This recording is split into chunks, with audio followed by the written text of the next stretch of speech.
Hello friends, welcome to Vadipatti அம்மா சமையல். இன்றைக்கி நம்ம கிச்சனில் பார்க்க போகிற ஸ்பெஷல் ரெசிபி ஓமப்பொடி தாங்க பார்க்க போகிறோம். சின்னவங்கலேருந்து பெரியவங்க வரைக்கும் விரும்பி சாப்பிடக்கூடியது இந்த ஓமப்பொடி. அது எப்படி ஈஸியாக செய்கிறதுங்கிறத பற்றி தாங்க நம்ம இந்த வீடியோவில் பார்க்க போகிறோம். கொஞ்சோண்டு மாவு வச்சு 1 கப் மாவு வச்சு ஒரு 1/4 கிலோ ஓமப்பொடி செஞ்சிடலாம். அது எப்படி செய்கிறதுங்கிறத பார்க்கலாம் வாங்க. இப்போ வீடியோக்குள்ளே போகலாம்.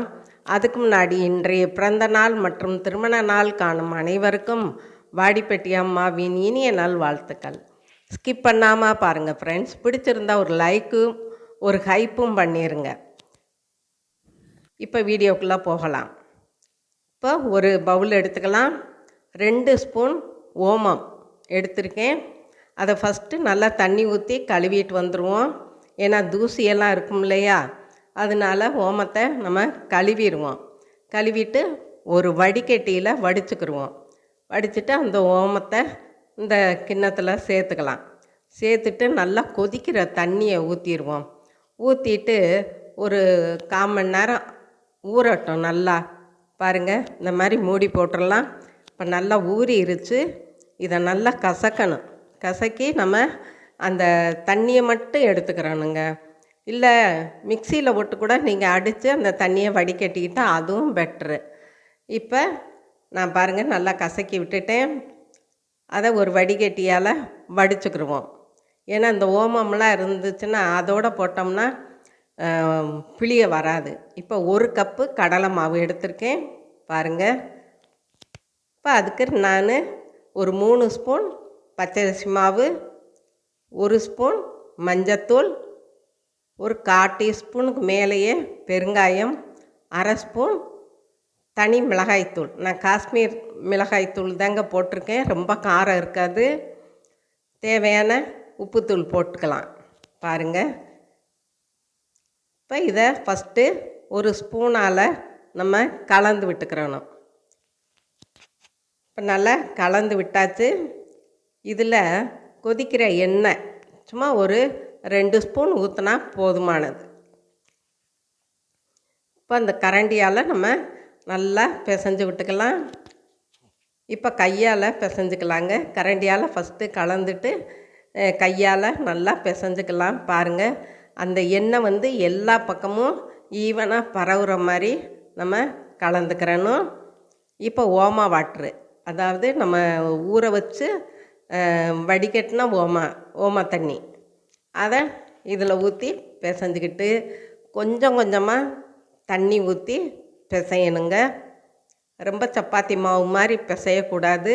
பாருங்கள், கொஞ்சம் நெழுவலாக இருக்கணும், லூஸாக இருக்கணும் மாவு. அப்போத்தான் நல்லா புளிகிறதுக்கு ஈஸியாகவும் வரும். பாருங்கள், சட்டுன்னு தண்ணியை நீங்கள் மொத்தமாக ஊற்றிடாதீங்க. அப்புறம் தண்ணியாக போகும். அப்புறம் அது கூட கொஞ்சம் மாவு போடணும், உப்பு போடணும். அதனால் நீங்கள் ஃபஸ்ட்டே கொஞ்சமாக ஊற்றி பிசைஞ்சுக்கங்க. பாருங்கள் எப்படி இருக்குன்னு. இது வெறும் கடலை மாவுங்காட்டி அந்த மாதிரி கையில் ஒட்டுது ரொம்ப. இப்போ எண்ணெயை நம்ம இந்த முறுக்குழக்கில் தடவிக்கலாம். தடவிட்டு சின்ன கண் இருக்கு இல்லையா, ஓமம் இது இடியாப்பம் புளிகிற கண், அதை வச்சுக்கிடுவோம். வச்சுட்டு இந்த மாதிரி மாட்டிக்கலாம். இப்போ இதில் நம்ம மாவு எடுத்து உள்ளே போட்டுக்கலாம். கையில் தொட்டோம்னா ரொம்ப கையெல்லாம் மாவாகும்.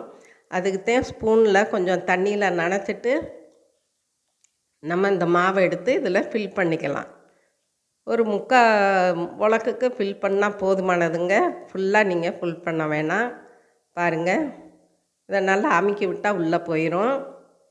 இப்போ எண்ணெய் காஞ்சிருச்சு. காஞ்ச பின்னாடி ஸ்லோவில் வச்சுக்கோங்க, இல்லாட்டி சட்டுன்னு கருகிரும். அதனால் எண்ணெய் ஓரளவுக்கு காயவும் மீடியமாக காயவும் நம்ம ஸ்லோவில் வச்சுட்டு அப்படியே புழிஞ்சு விடுவோம். ஒரு ரவுண்டு புழிஞ்சால் போதும். பாருங்கள், அது உடனே சட்டுன்னு வெந்துடும். அந்த கலர் மாறவும் நம்ம பிரட்டி விட்டுறலாம். பிரட்டி விட்டுட்டு இந்த மாதிரி கரண்டியால் லைட்டாக ஒரு டச்சிங் கொடுத்தா போதும்.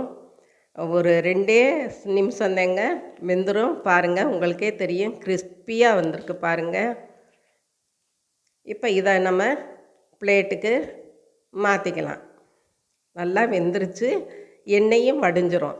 எண்ணெயெல்லாம் ஒன்று கூட நிற்காதுங்க. இப்போ இன்னொரு இதையும் நம்ம புளியலாம். நான் போட்டது 1 கப்பு மாவு தான். அதுக்கு எப்படியும் ஒரு 1/4 கிலோவுக்கு மேலேயே வந்திருக்குங்க. இப்போ பாருங்கள், போட்டதும் சட்டுன்னு வெந்துருச்சா, 2 குச்சி எடுத்து ஸ்டிக் எடுத்து இந்த மாதிரி நீங்கள் பிரட்டி விட்டுக்கோங்க. கரண்டியால் எடுத்து பிரட்டினீங்கன்னா உடஞ்சிரும். அதுக்குத்தான் குச்சியால் எடுத்து பிரட்டி விடணுங்க. இப்போ பாருங்கள், லைட்டாக அந்த கரண்டியால் இப்படி அழுத்தி விட்டோம்னா அந்த மேலே ஏதாவது வேகாமல் இருந்தால் வெந்துடும். ரொம்ப நேரம்லாம் இழுக்காதுங்க. ஒரு ஒரு ஒரு நிமிஷத்துக்குள்ளே ஒரு இதை நம்ம போட்டுடலாம். உங்களுக்கு அந்த சலசலப்பெல்லாம் அடங்கவுமே நம்ம எடுத்துடணும். பாருங்கள், இல்லாட்டி கலர் மாதிரி ப்ரௌன் கலருக்கு வந்துடும். இப்போ இன்னொன்னையும் நான் போடுறேன் பாருங்கள். இருக்கிற மாவு ஃபுல்லாக போட்டுடலாம். ஒரு 2 முறுக்குழக்குக்கு தான் வந்துச்சு மாவு, ரொம்ப எல்லாம் வரலங்க. 2 முறுக்குழக்கு. அதை ஒவ்வொரு தடவையும் 3 தடவை புழிஞ்சு விட்டேன். 3 ஓமப்பொடிக்கு. பாருங்கள், அந்த சலசலப்பை அடங்கவும் நம்ம எடுத்துடணும், ரொம்ப வேக விடக்கூடாது. நீங்கள் இந்த மாதிரி ஓமப்பொடி, காரப்பூந்தி, மிக்சரு, இதெல்லாம் சீடை, இதெல்லாம் நீங்கள் செஞ்சு ஒரு டப்பாவில் போட்டு வச்சுக்கிட்டிங்கன்னா, ஸ்கூல் விட்டு வந்த பிள்ளைங்களுக்கு, இல்லை நம்மளும் வீட்டில் சும்மா இருக்கும்போது ஏதாவது சாப்பிட தோணும். ஒரு டீ காஃபி குடிக்கையில் கூட இப்படி ஒரு ஸ்நாக்ஸ் இருந்தால் நமக்கு ரொம்ப நல்லாயிருக்கும் சாப்பிட்றதுக்கு. பாருங்கள், ஒரு டீ குடித்த ஃபீலிங் இருக்கும். இப்போ பாருங்கள், நல்லா ஒரு ரவுண்டாக போட்டு அப்படியே பிரட்டி விட்டுறணும். போட்ட நிமிஷத்தில் கொஞ்ச நேரத்தில் வெந்துருங்க.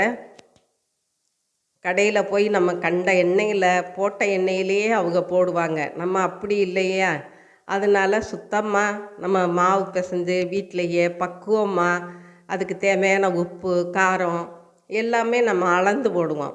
அதே மாதிரி குழந்தைகளுக்கு இந்த மிளகாப்பொடி கூட தேவையில்லை. பச்சை குழந்தைய சாப்பிட்றாப்புல இருந்துச்சுன்னா இந்த மிளகாப்பொடியும் போடாதீங்க. சும்மா மஞ்சத்தூள் போட்டு பெருங்காயத்தூள், ஓமத்தண்ணி அதை மட்டும் ஊற்றுனீங்கன்னாவே பிள்ளைங்க விரும்பி சாப்பிடுவாங்க. என்னோடய பேத்தி, அமெரிக்காவில் இருக்க பேத்திக்கு இந்த ஓமப்பொடி ரொம்ப ரொம்ப பிடிக்கும், விரும்பி சாப்பிடுவாங்க.